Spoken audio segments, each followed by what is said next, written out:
lately. Hello there, Vanagon addicts. It's Ken Wilford here at Vanagon. Today we are going to be installing the Vanagon flywheel, and this is a pretty easy job.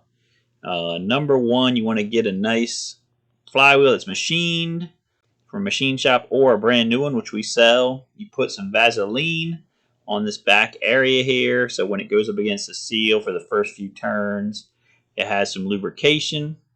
Make sure you replace the O-ring that goes in the center of the flywheel also. And you do a new rear main seal, which we just did a video on that. So once you go to put this thing up, there's an alignment pin you need to line up. And then you go ahead and push the flywheel up into place.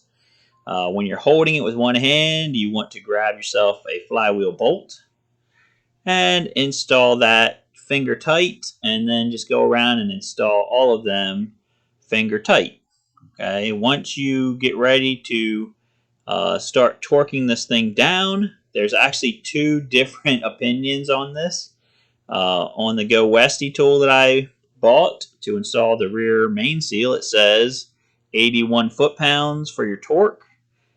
In the Bentley manual, some of them say 81 foot-pounds, some of them say 45 foot-pounds plus a quarter turn, and always use new bolts. So what I do is I get the OEM bolts and that are torque to yield bolts, and I will torque them to yield. So I'll torque them to 45 foot-pounds and then go another 90 degrees with a breaker bar. So once you get these bolts just like snug tight, you want to turn your flywheel to make sure that it's not locked up. Okay, again, I was just telling you about a few videos ago about a big washer that's behind the flywheel, behind all the shims, that can drop down if you're not careful.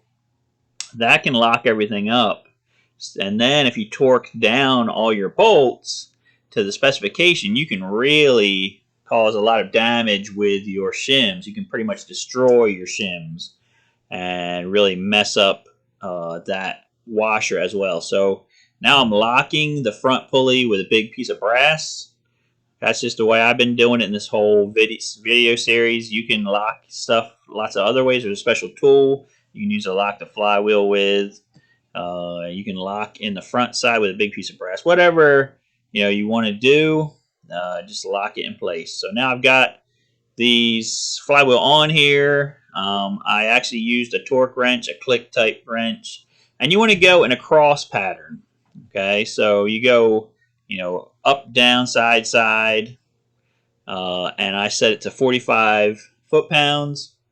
Then I'm going to go my extra 90, and how I usually try to do that is to go like pointing straight up, and then just go down to like 3 o'clock, and just do that on, again, a cross pattern. You want to make sure that you're evenly torquing these things down, that they are, equal, that they are torqued properly, and you just kind of go over it several times. Make sure you didn't miss one. Sometimes you'll torque something and it'll make another one get a little bit looser for some reason, and you just go all the way around, back and forth, until you get all 5 of these tight.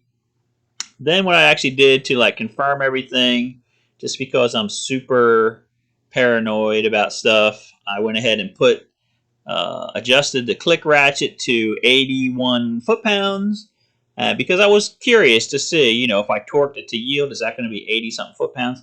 It seemed like it was pretty much right there.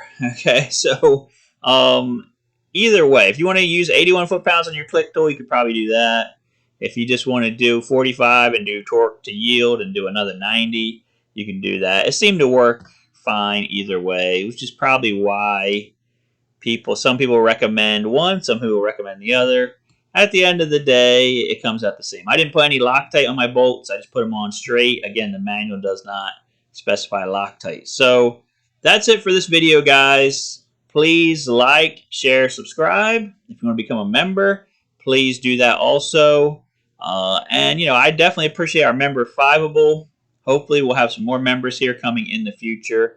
But that's it for today, guys. We will see you guys on the next one.